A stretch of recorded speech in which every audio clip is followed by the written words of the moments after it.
Tara na, samahan nyo kami bumili ng Mocha Bubble Tea. Buti na lang at mayroon na dito sa Orangeville branch.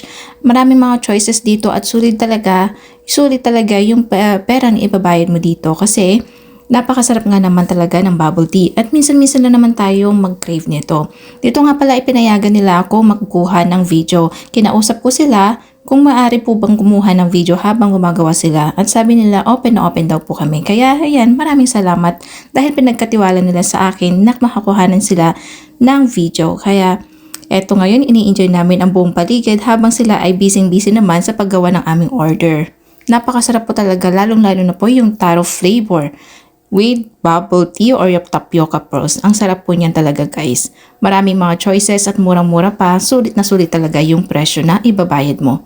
Kaya maraming po salamat sa dalawa na nag-assist sa amin at patuloy na kaming tinor or ginaid na pwedeng i-video kahit anong gusto namin i-video dito. So yan ya. Etong kanilang mga menu, it's special ulit at may mga off pa sila, mga offer. So yan. Tara na. Mag-enjoy na tayo sa ating Mocha Bubble Tea. Ito nga ang kanilang wall, napakaganda talaga. Ang ganda ng kulay niya talaga. Ayan buong ano po yan ng Orangeville. Talagang pinag-effortan talaga nila yan Welcome Orangeville. Tsaka yung kulay niya, ang ganda talaga ng concept.